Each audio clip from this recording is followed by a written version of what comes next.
आदिनाथ मुनिनाथ, आदि व्याधि अघमघ मिटे, तुम पद में मम मात। चरण शरण है आपके, तारण तरण जियाज। भव दधि तट तट ले चलो, करुणा कर जिन राज। बोली मंडी भामोरा की अतिशयकारी बड़े बाबा आदिम तीर्थंकर आदिनाथ भगवान की, मूलनायक 1008 श्री चंदा प्रभु भगवान की, परम उपकारी संत शिरोमणि आचार्य गुरुवर विद्यासागर जी महामुनि राज की, परम पूज्य मुनि श्री 108 दुर्लभ सागर जी महाराज की, पूज्य मुनि श्री 108 निरंजन सागर जी महाराज की। बोलिए परम पूज्य मुनि श्री 108 संधान सागर जी महाराज की नमोस्तु। आज के इस मंगल में दिन को पूरे वर्ष भर के लिए, 1 साल के लिए मंगल में बनाने के लिए आप लोग अपने अपने अनुसार सब कार्य करते हैं, पूजा विधान अनुष्ठान आदि, और उसके माध्यम से यही आप चाहते हैं कि मैं स्वयं सुखी रहूं और सर्वत्र सुख रहे, सुखी रहे सब जीव जगत के, कोई कभी ना घबरावे। ऐसी मेरी भावना में अपन भावना प्रतिदिन भाते हैं। मुझे याद आ रहा है वह प्रसंग या संस्मरण समझ लो कि 3 वर्ष पूर्व हम लोग आपके ही बाजू में एक नगर है, गांव है खुरई, वहाँ पर 1 तारीख को गुरुजी वहाँ विराजमान थे।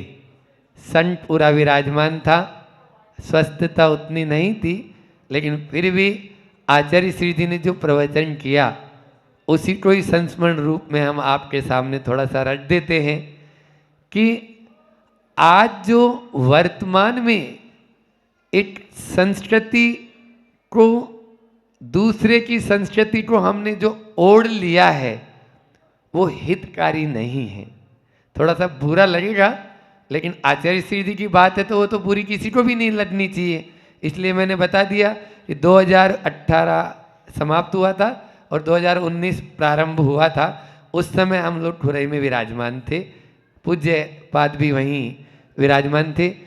तो वो उन्होंने उस दिन जो कहा वो बात आपके सामने रख रहे हैं कि अब हम इस तरह से भारत में रहने वाले जो लोग हैं वो तारीख पर आ गए, तिथि को भूल गए। तारीख पर आ गए, तिथि को भूल गए, कैलेंडर पर आ गए, पंचांग को भूल गए। कैलेंडर पर आ गए, पंचांग को भूल गए, संडे पर आ गए, मुहूर्त को भूल गए। संडे पर आ गए, मुहूर्त को भूल गए, इसीलिए तो सब चीज छोड़कर वे मर्यादाओं को भूल गए। वे मर्यादाओं को भूल गए। प्रातःकाल ही ये पूरे उस प्रवचन का सार आप लोगों को इन 4 पंक्तियों के माध्यम से मैंने बताया। पहले देखो, मुहूर्त तो आज भी, चाहे वो शादी विवाह का मुहूर्त हो, चाहे वो गृह प्रवेश का मुहूर्त हो, चाहे वो अन्य कोई भी कार्यक्रम का आपके पूजा अनुष्ठान पंचकालन का मुहूर्त हो, ये सब तिथि के अनुसार ही चलेगा, चल रहा है और चलता था। ये तारीख के अनुसार कभी नहीं हो सकता है। आप भले ही कितना संडे देख लें, लेकिन ये सब मुहूर्त तो ये काय के अनुसार, सूरज और चांद के अनुसार, चंद्रमा और सूरज के अनुसार इन सब चीज़ों की गणना होती है और वही प्रकृति के अनुसार चलना है। हम अप्राकृतिक हो रहे हैं, प्रकृति के विरुद्ध चल रहे हैं। जब प्रकृति के विरुद्ध जाते हैं तब बहुत सारे संकट भी विद्यमान हो जाते हैं। पहले के जो मास होते थे, 12 मासों का जो गणना होती थी, और कौन सा मास का नामकरण भी वैसा ही है, और उसके माध्यम से उनका जो फल है वो भी हमें बहुत अच्छा मिलता है। लेकिन अब जो 12 महीनों के नाम हैं उनका कोई नामकरण या नाम के साथ में उनकी कोई सार्थकता दिखती नहीं है। ये सब कुछ पक्ष होते थे, एक मास में 2 पक्ष होते थे, शुक्ल पक्ष और कृष्ण पक्ष अभी भी होते हैं। तो वो जो पक्ष हैं उनके माध्यम से जब चंद्रमा की कलाइयाँ बढ़ती भी होती है, परसों से पूर्णिमा तक बढ़ती चली जाएगी, कल अमावस्या है तो अभी ढड़ती ढड़ती कल अमावस्या तक घट रही है। तो ये सब चीज़ें हमारे उत्थान के लिए है और ये हमें ऊपर बढ़ाती हैं, हमारे साधना में भी ये सहायक होती हैं। इन सब चीज़ों की गणना ऐसे ही नहीं, पंच कल्याणक आदि की तिथियां जो होती है या अष्टमी चतुर्दशी की जो गणना है, उपवास की जो बात बताई, वो सब इन्हीं के माध्यम से बताई है। ये केवल भारतीय संस्कृति में ही देखने को मिलेगा, अन्यत्र कोई संस्कृति में ये सब बातें नहीं है। इसलिए हम वापस अपने आचार्य श्री जी का हाइकू है, पीछे भी देखो पिछलग्गू न बनो, पीछे भी देखो पिछलग्गू न बनो, पीछे रहोगे। इसको बार बार अपने जहन में उतारने की कोशिश करें। यदि हम पिछलग्गू बन जाएंगे तो कभी भी आगे नहीं बढ़ पाएंगे। हाँ, अपने इतिहास को यदि अपन देखेंगे तो निश्चित रूप से बहुत आगे बढ़ सकते हैं। इतिहास को जानने की कोशिश करो, इतिहास तभी जान पाओगे जब तिथि पर आओगे, तारीख पर नहीं। समझ में आ रहा है?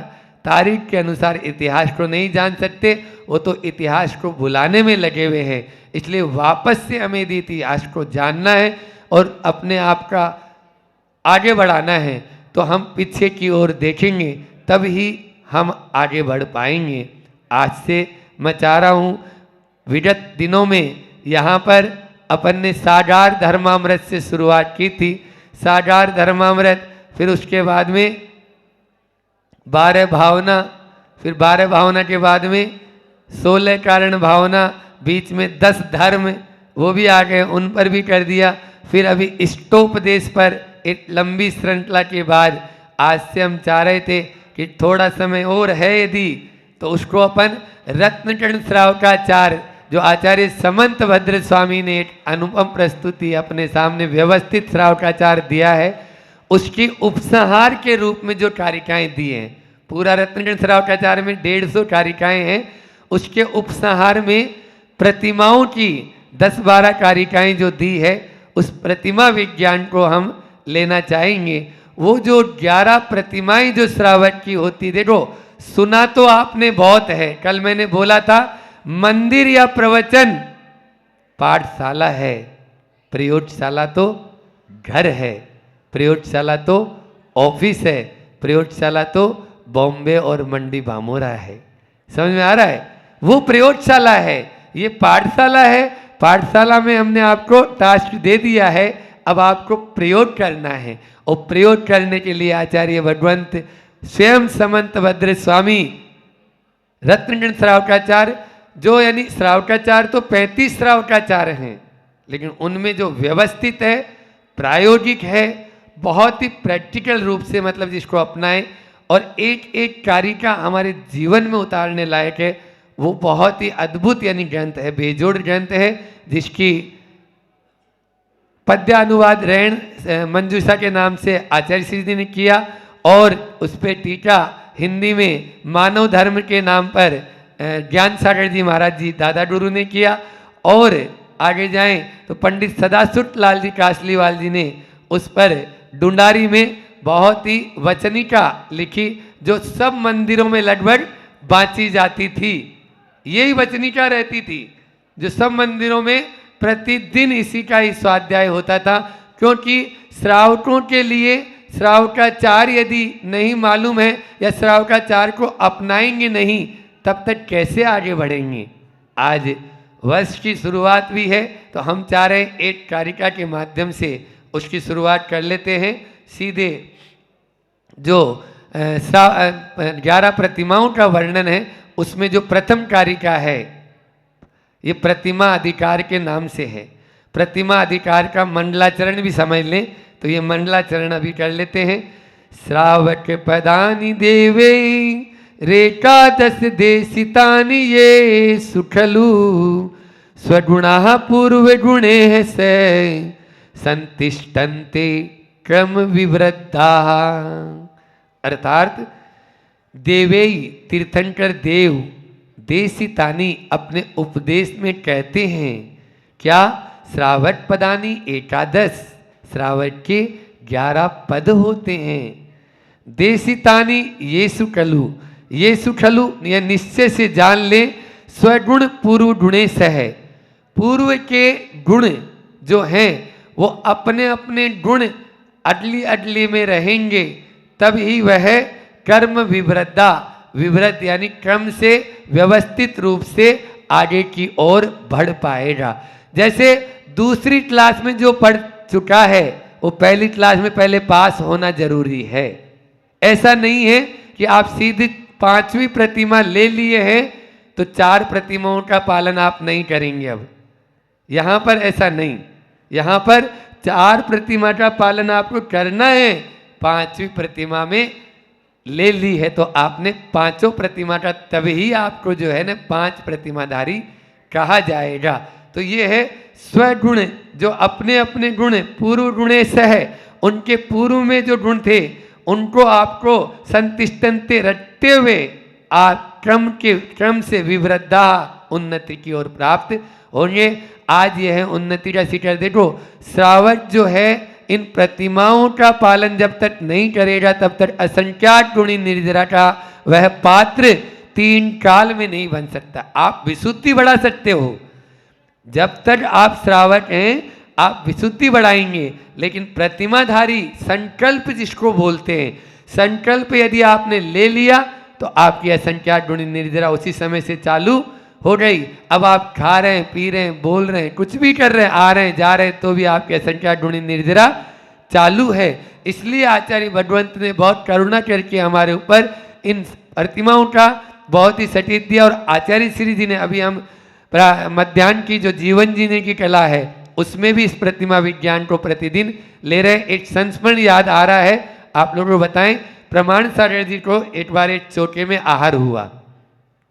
यहाँ बहुत सारे नए लोग भी बैठे हुए हैं तो वो भी सोच रहे होंगे कि प्रतिमा क्या है।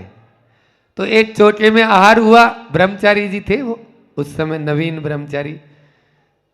तो बुंदेलखंड के इधर ही के एरिया में आहार हुआ और जैसे ही वो आहार करके उठने लगे तो माँ जी ने पूछा जो आहार करा रही थी कि क्यों त्यागी जी कितनी प्रतिमा धरे हो, क्यों त्यागी जी कितनी प्रतिमा धरे हो।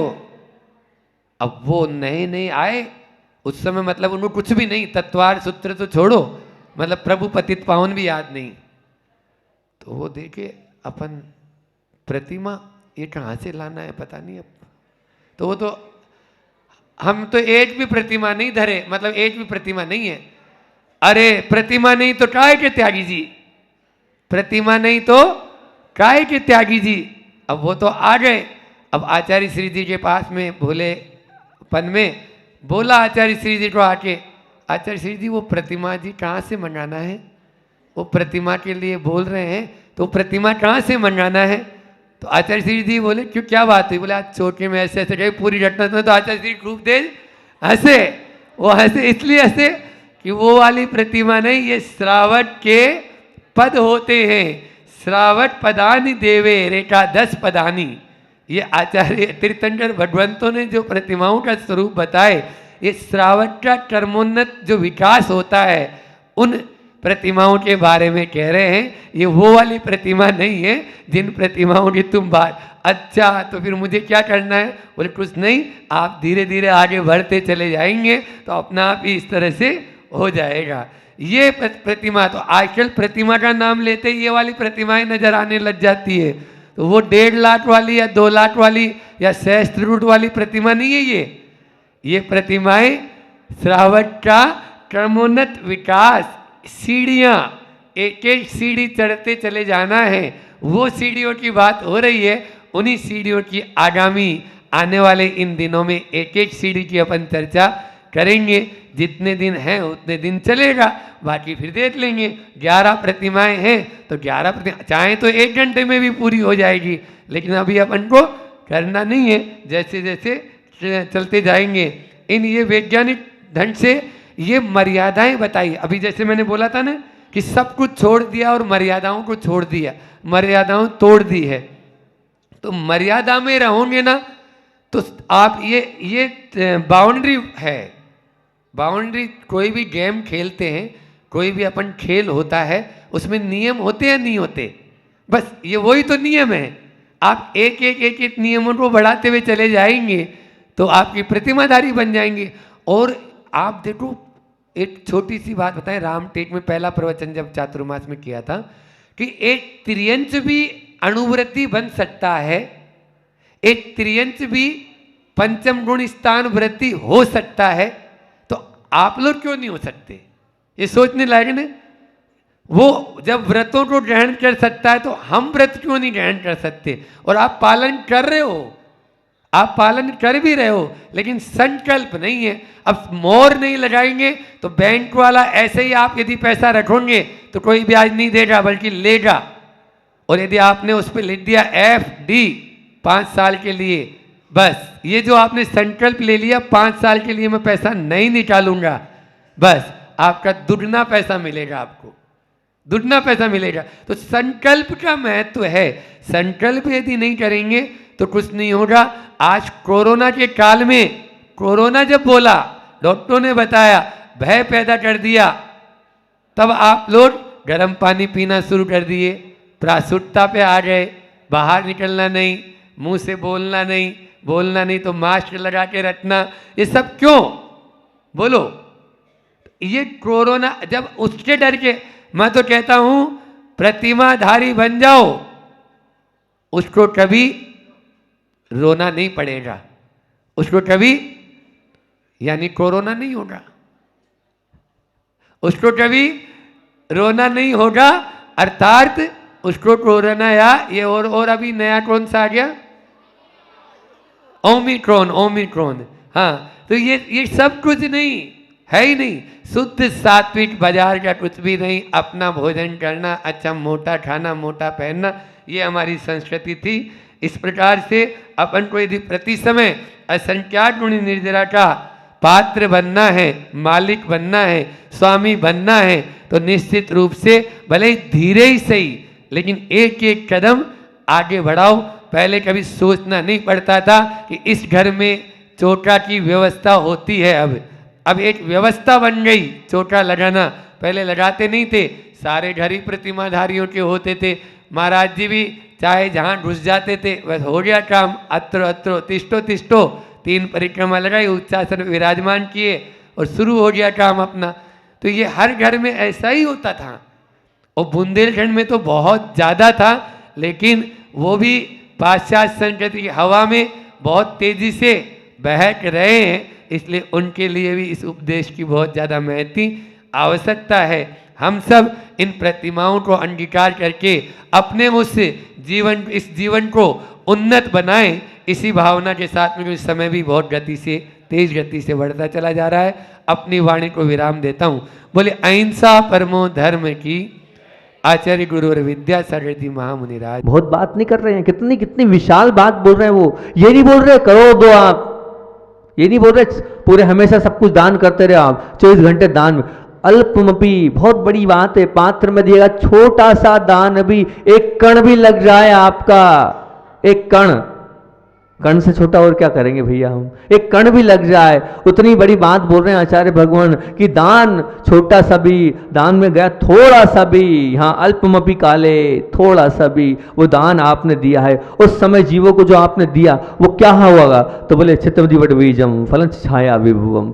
तो जैसे एक बीज छोटा सा बोया, और जो बीज बोते हैं तो वो बीज बोया आपने कहा का बड़ का बीज बोया, तो जब वो बड़ का बीज फलता है तो कितने लोगों को छाया प्रदान करता है, हजारों लोग बैठ सकते हैं, इतना विशाल वो वट बीज हो जाता है। होता है कि नहीं? देखा आपने बड़ का पेड़, कितने लोग उसमें बैठ जाते हैं, कितने पक्षियों का वो सहारा होता है, कितने वो जो आकाशगामी जीव होते हैं उनके लिए सहारा होता है वो वट वृक्ष, अनेक लोगों का सहारा वो वट वृक्ष। होता है। उसी प्रकार आचार्य भगवान कहते हैं जैसे एक छोटा सा वो बीज बोया और वट वृक्ष के रूप में वो फलता है, उसी प्रकार एक कण का भी भाव पूर्वक आपने दान दिया है तो उसका फल वट बीज के रूप में फलेगा। काय के रूप में फलेगा?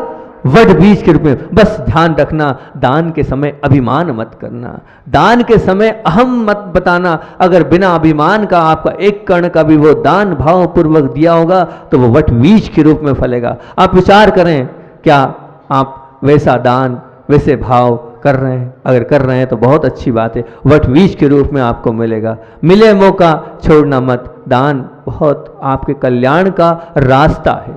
ये गाथा बहुत अच्छी लगी थी, मैंने वो बताई। दूसरी बात, सबको चिंता है अपनी, सबको चिंता है अपनी। मैं पाप कर रहा हूं, मैं पाप, क्योंकि पाप श्रावक के पाप तो होता ही है, सब कर्म कर रहा है वो, तो उसमें पाप से भरा है वो।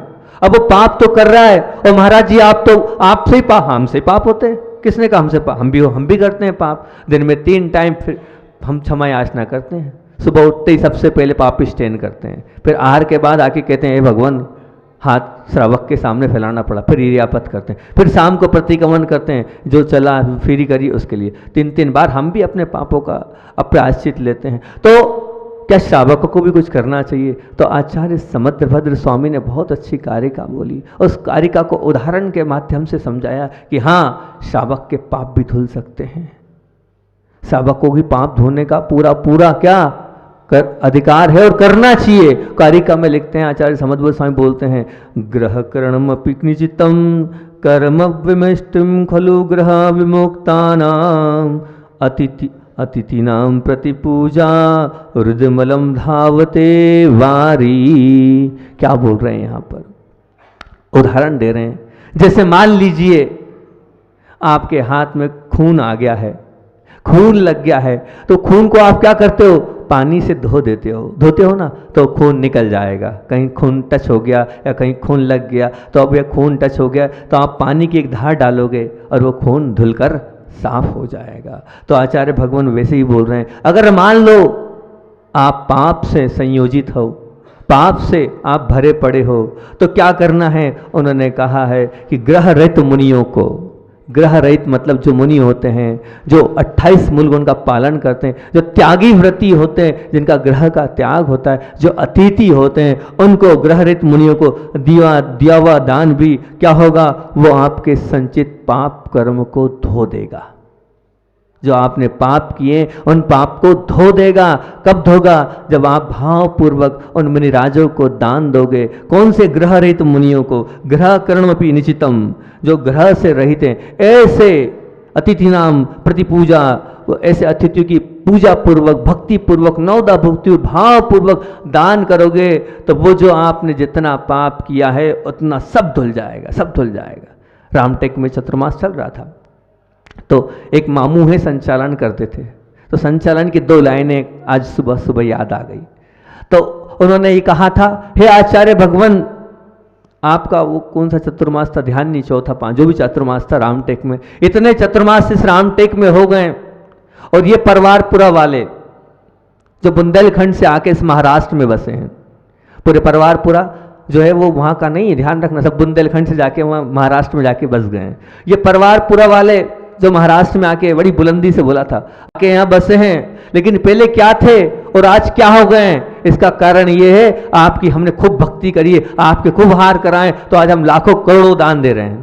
उसका कारण ये आपकी भक्ति और आपकी पूजा। हम तो ये मानते हैं, हम जीरो बनकर आए थे बुंदेलखंड से, एक एक थैला लेके आए थे और आज बड़े बड़े बंगले बना लिए हमने। उसका एक ही हेतु, बस आप आते हो, आपको हम आहार दान कराते हैं, आपकी भक्ति करते हैं, आपकी आराधना करते हैं, आज हम कहीं के कहीं हो गए।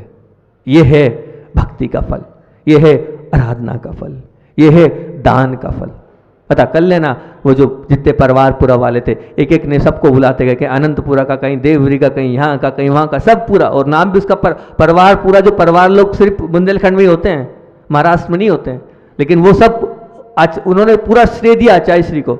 बोले पहले क्या थे, हम एक छोटी सी दुकान लगाते थे, आज बड़े बड़े हमारे शोरूम हैंगे।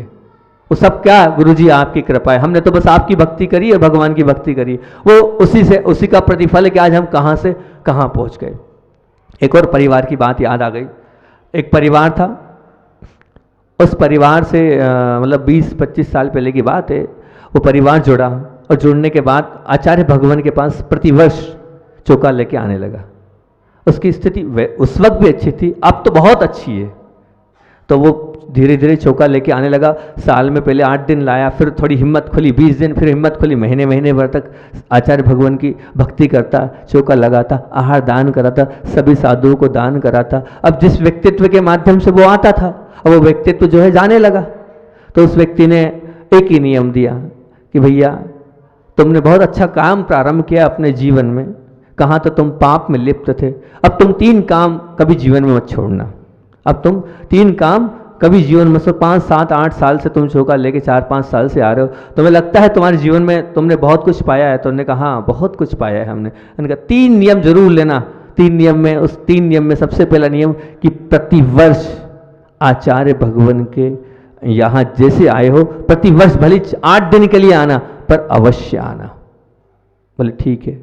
फिर दूसरा नियम मैंने कहा जो तुम खेती करते हो वो खेती को मत छोड़ना, उससे शुद्ध दूध, शुद्ध आहार मिलता है, यही श्रावक का शुद्ध आहार तुम्हारे लिए आगे बढ़ाएगा, क्योंकि जैसा खाए अन्न वैसा होए मन। शुद्ध दूध, शुद्ध घी मत बंद करना, और खेती कभी भी बंद मत करना। और तीसरी बात उससे कही थी कि ध्यान रखना, आज तुम यहाँ चौका लेके किस वजह से आए, उसका क्या हेतु है? क्योंकि तुम्हारी ज्वाइंट फैमिली है, तुम्हारी ज्वाइंट फैमिली है, तो आज तुम्हें चिंता नहीं अपने दुकान की, छोटा भाई बैठा है, तुम चले जाते हो, बड़ा भाई आ जाता है। कभी विभाजन मत करना, 2 टुकड़े मत करना अपने घर के, जैसे हो जिस प्रकार से हो, पर बाकी 2 टुकड़े मत होने देना, एक होना। नहीं तो ध्यान रखना तुम कभी बाहर नहीं निकल पाओगे, कभी धर्म ध्यान नहीं कर पाओगे, तुम्हारे जीवन में निर्विकल्पता नहीं आ पाएगी, क्योंकि तुम्हें चिंता रहेगी व्यापार की। और निश्चित तौर पे गृहस्थ है, गृहस्थ को अपने एक दिन दुकान बंद होती है तो चिंता रहती, क्या होगा, हमारे व्यापार ही टूट जाएंगे, होगा वहाँ रहना उसको, तो वो सब चिंता। मैंने आज निर्विकल्प हो, उसका एक ही हेतु है कि ज्वाइंट फैमिली में हो। ज्वाइंट फैमिली रहेगी तो धर्म ध्यान बहुत अच्छे से कर पाओगे, बहुत अच्छे से। आज 1 महीना तुम रह लेते हो, 1 महीना रह पाओगे? बोले हाँ वो तो मैं नहीं रह पाऊंगा। मैंने 3 नियम जीवन में पालना, तो और तुम्हारी तरक्की होती जाएगी। पहला नियम क्या दिया? प्रतिवर्ष ऐसे महान तीर्थंकर वत्सरिया वालों के आहार कराने संघ में जरूर आना। दूसरा नियम क्या दिया? दूसरा नियम क्यों? क्योंकि शुद्ध आहार, ये जो तुमने खेती है, ये खेती को, ये जो गाय भैंस है, इनको बंद मत करना, क्योंकि दूध घी ये सब शुद्ध मिलता है तुम्हें। ये मत समझना आज की नई जनरेशन है उसे सब पका पकाया चाहिए, तुम वो काम मत करना, ये बंद मत करना खेती को और दूध को, शुद्ध दूध को। और तीसरा नियम क्या दिया था? कभी भी अलग मत होना। जो संयुक्त परिवार में मजा है उसका आनंद ही अलग है। अरे मिल बैठ कर, थोड़ी बहुत तो सब जगह होती है, उन सबको एडजस्टमेंट करके चलना और अलग कर लेना। उस परिवार ने अभी तक बात मानी, अभी तक वो इसी प्रकार से 20 साल से हम उस परिवार को देख रहे हैं, इसी प्रकार से चलता आ रहा है। वो बहुत अच्छी बात है, कि बहुत बढ़िया बात है। आप लोगों के लिए भी हम कह रहे हैं कि दान करने से बढ़ता है। हमने देखा उस परिवार को, दान करने से वो दिन दुगना और रात चुगना बढ़ता चला गया। स्पष्ट है, अगर आप उत्कृष्ट साधक को दान दोगे, उत्कृष्ट साधु को आहार दान कराओगे, और भी क्षेत्र में दान करोगे, उस दान का प्रभाव निश्चित तौर से पड़ेगा उस वट वृक्ष। हम नहीं कह रहे, आचार्य भगवान यहाँ पर कह रहे हैं, स्वयं समदबद्ध स्वामी रत्नकर्ण सावकाचार्य में कह रहे हैं। और आगे चलते हैं, तो ये 2 गाथाओं के माध्यम से मैंने आपको, 2 कारिकाओं के माध्यम से आपको मैंने बात बताई। अपन और आगे विषय को बढ़ाते हैं। जिसका जितना परिग्रह होता है उसे उतना ही दुखी माना जाता है, वो दुखी होता भी है। माना क्या जाता है, वो दुखी होता है। क्यों? क्योंकि वो परिग्रह ही उसके दुख का कारण है। जो अब ये एक बात है, बहुत बड़ी बात है कि अमीर किसको गरीब किसको। महाराज जी ये भी तो थोड़ा खोल दो, आप बार बार अमीर अमीर करते हो, गरीब गरीब करते हो। अमीर और गरीब में क्या भेद रेखा है? किसको हम गरीब कहें और किसको अमीर कहें? तो मेरी भाषा में मैं गरीब अमीर किसको मानता हूँ वो आपके सामने रखता हूँ। जो आवश्यकताओं की चीज़ों को नहीं खरीद सकता है उसे हम गरीब कह सकते हैं। अपनी आवश्यकताओं की चीज़ को भी वो खरीद नहीं पा रहा है, उसको हम क्या कह सकते हैं? गरीब कह सकते हैं। अब अमीर किसको? अमीर किसको? जो अनावश्यक चीज़ों के संग्रह के लिए जिसके पास पर्याप्त धन हो उसे अमीर कहते हैं। आवश्यक नहीं, अनावश्यक चीज़ों की संग्रह के लिए उसके पास पर्याप्त धन संपदा हो उसको अमीर कहते हैं। और दुखद आश्चर्य यह है कि गरीब सुख की चिंता में लीन है और अमीर शांति की चिंता में आकुल व्याकुल है। अमीर जो है वो शांति उसको नहीं है और गरीब के पास सुख नहीं है। गरीब के पास सुख की आशा है तो अमीर के पास लालच जन्य विफलता की निराशा है। लालच जन्य विफलता की निराशा है किसके पास? अमीर के पास। बल्कि गरीब से ज्यादा दुखी तो अमीर हो गया, क्योंकि क्या है, वो लालच जन्य जो निराशा है ना वो और भी कठिन हैगी। गरीब लंबा जीवन जीने के बाद में मरने की इच्छा नहीं करता है, लेकिन जो अमीर होता है ना वो जीवन समाप्त करने की इच्छा रखता है। आप उठा के देख लेना इतिहास को, जब भी आत्महत्याएं हुई हैं तो अधिकतर आत्महत्याएं उस गरीब भिखारी की नहीं हुई है। मैंने गरीब और अमीर की परिभाषा आपके सामने रख दी है। कोई भी ऐसा गरीब कभी आत्महत्या करके नहीं मरा है, क्योंकि उसको इतनी दुख, इतना चिंता, इतना क्लेश है ही नहीं। जब भी कोई मरा है तो कोई ना कोई पैसे वाला ही मरा है आत्महत्या करके। देख लेना, इतिहास उठा के देख लेना। मुझे नहीं लगता है, हो सकता है इक्का दुक्का कोई ऐसा मरा हो, लेकिन लगभग वही लोग मरे हैं आत्महत्या करके जिनके पास परिग्रह का बोझ था, या उन्हें ही मारा गया है दुनिया के द्वारा जिनके पास परिग्रह था। उस गरीब को कोई ने नहीं मारा है जिसके पास कुछ नहीं था। मतलब कुल मिलाकर कितना खतरनाक होता है ये आपका परिग्रह। गरीब की पीड़ा कम है, वास्तविकता में कम है। क्यों गरीब की पीड़ा कम है? क्योंकि गरीब के पास परिग्रह नहीं है। और अमीर की पीड़ा असंख्य है, क्योंकि अमीर के पास बेशुमार परिग्रह है। जितना लोभ और जितना परिग्रह उतना ही उसकी पीड़ा है। गरीब के मन में जो उद्विग्नता है उसका कूड़ा कचरा बहुत कम है, बहुत कम है, क्योंकि उसके पास सिर्फ त्रिकोण, वो सिर्फ त्रिकोण में जीता है। वो जो गरीब है त्रिकोण, सिर्फ त्रिकोणी श्रृंखला जीता है वो गरीब। त्रिकोणी मतलब क्या? उसकी त्रिकोणी श्रृंखला इतनी रोटी कपड़ा और मकान, इससे ज्यादा उसकी कोई श्रृंखला नहीं है। वो सिर्फ रोटी कपड़ा मकान में जीता है, त्रिकोणी श्रृंखला में जीता है। लेकिन अमीरी के मन में उद्विग्नता का कूड़ा कचरा बहुत सारा है, बहुत अधिक है। कारण क्योंकि वह जो है वह सहस्त्र कोण में जीता है। कितने कोण में? एक कोण नहीं है उसका, सहस्त्र कोण है उसके, क्योंकि उसका एक तो है नहीं फील्ड, अनेक फील्ड है। खेती भी है, दुकान भी है, दूसरी चीजें भी हैं, अलग अलग 1760 सेटअप है उसके। अब वो जितने सेटअप हैं, जितनी उसकी फील्डें हैं, सब में उसका टेंशन है। ब्याज से भी दे रखा उसने, कपड़े की दुकान भी है उसकी, ये भी है, वो भी है, इधर भी उधर भी। शांति नाम की चीज नहीं है, और परिग्रह में लगा हुआ है, वो बढ़ाने में और इच्छा कर रहा है। तो वो उसके सहस्त्र कोण है, जबकि गरीब के कितने हैं? सिर्फ त्रिकोणी श्रृंखला है उसकी। तीन ही चीज उसके पास, रोटी कपड़ा और मकान। इससे ज्यादा उसको चिंता भी नहीं हो, चाहता भी नहीं है वो। बस रोटी मिल जाए, कपड़ा मिल जाए और छत मिल जाए, इतनी चिंता, ऐसी चिंता उसकी। और वो चिंता करता है तो पूरी भी हो जाती है। लेकिन आपकी जो है ना वो सहस्त्र कोण की चिंताएं पूरी भी नहीं होती। आज आपके सामने और अच्छी बात करता हूं मैं। आज 3 बातों को आपके सामने रखता हूं। ये जो आप पीड़ित हो रहे हैं ना, ये दुख में हो रहे हैं, ये संक्लेश में आपके जीवन में घेर रखा है, वो 3 कारणों से घेर रखा है। 3 कारणों से घेर रखा है, और 3 कारण अपन चलेंगे। अच्छा विषय ये तीनों, पर ये ध्यान रखना, इन तीनों कारणों को आपको याद रखना है अपने जीवन में। अगर आपने ये 3 कारण याद रख लिए तो मैं समझता हूं आपको दुख, संक्लेश और कष्ट कभी आएगा ही नहीं। पर समझना पड़ेगा ये 3 कारण को, और समझने के बाद अपने जीवन में उसको उतारना पड़ेगा। आप इस आसक्ति को विरक्ति में बदल सकते हो, बदलते भी हो। आग्रह को भी अनाग्रह में बदला जा सकता है, आग्रह को भी अनाग्रह में बदला जा सकता है। परंतु क्या महाराज जी? परंतु असंतुष्टि को संतुष्टि बदलते बदलते तो आपका दम निकल जाएगा। ये जो असंतुष्टि है ना, इस असंतुष्टि को संतुष्टि में बदलते बदलते आपका क्या निकल जाएगा? दम निकल जाएगा। दम मतलब प्राण चले जाएंगे, फिर भी आखिरी मरते मरते भी, अरे अभी पोते की शादी और करा लूं, बेटे की हो गई, बेटे के बेटे की, और पोता परपोता और हो जाए। ये जो असंतुष्टि है, इस असंतुष्टि को संतुष्टि में बदलते बदलते तो दम निकल जाता है। वास्तविकता यह है कि गरीबी के पास दूर किए जा सके ऐसे केवल आसक्ति और आग्रह, ये 2 ही दुख हैं। जो गरीब व्यक्ति है ना, उसके पास ज्यादा से ज्यादा 2 दुख होंगे। कौन कौन से? आसक्ति और आग्रह। जबकि अमीर के पास इन दोनों दुखों को हिन सिद्ध कर देने वाला असंतुष्टि नामक जालिम दुख है। अमीर के पास देखना, ये जब से अलग अलग व्यक्तित्व हैं, अमीर के पास सबसे ज्यादा इसकी फड़कन आएगी नाड़ी की, काहे की? असंतुष्टि की। जो जितना अमीर उसकी नाड़ी ये वाली नाड़ी कौन सी असंतुष्टि वाली, वो उतनी तेज चलेगी, देख लेना आप। अब वो हमारे पास तो है नहीं, पर बाकी जो ज्ञानी अवधि ज्ञानी मुनिराज वो कह देंगे हाँ इसकी असंतुष्टि वाली नाड़ी ज़्यादा, ये जरूर अमीर होगा, हैं सब बता देते। ठीक ठीक ठीक।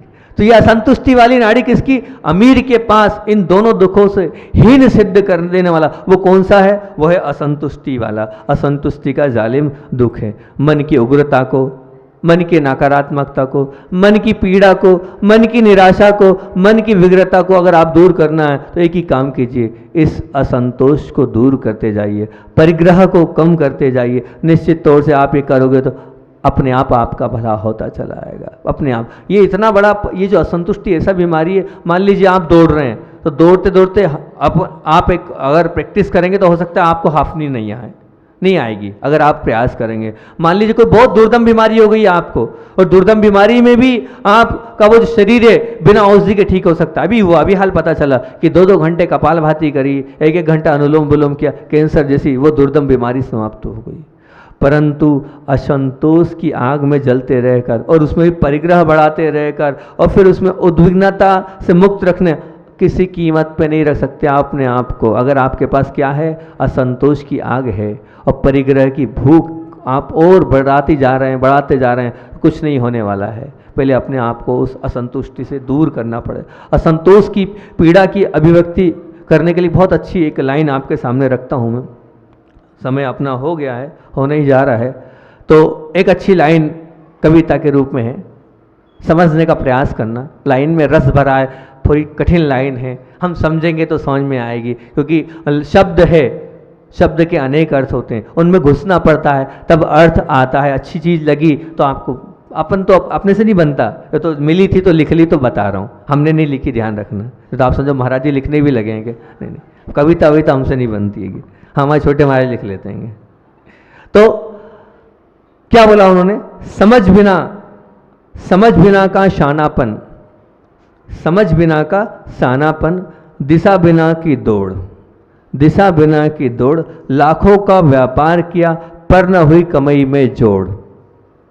क्या बोल रहे हैं यहाँ, समझ बिना का शानापन तो है, पर कैसा है, बिना समझ का शानापन, कोई काम का नहीं है। शानापन जो आपका है, और लगभग जितने लोग बैठे हैं सबके पास शानापन है, पर बिना समझ का। शानापन तो सब शाने हैं यहाँ, कोई भी ऐसा नहीं कि जो शाना नहीं है, पर क्या है, बिना समझ का शानापन।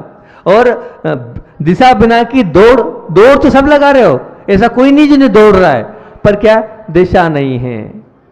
जहां दौड़ना चाहिए हम वहां नहीं दौड़ रहे हैं, तो दिशा बिना की दौड़, लाखों का व्यापार किया, खूब व्यापार कर रहे हैं हम, व्यापार की कोई कमी नहीं है, पर ना हुई कमाई में जोड़। तो ये जो हम दिशाहीन व्यापार कर रहे हैं, जो दिशाहीन हम दौड़ रहे हैं और खूब मेहनत कर रहे हैं, रात को 12-12, 1-1, 2-2 बजे इसमें सो रहे हैं, ये क्या है, ये दिशाहीन की दौड़ है। ये लाखों का व्यापार आप कर तो रहे हैं, परंतु इसकी कमाई में क्या जाएंगे, अंत में पर ना हुई कमाई में जोड़। जब आप इसकी कमाई निकालोगे ना अंत में, तो उसका जोड़ आएगा 0/0। बोधि समाधि परिणाम शुद्धि सात्मोपलब्धि शिशु सिद्धि चिंता मणिम चिंतित वसुदाने त्वाम वंदमानस्य ममास्तु देवी।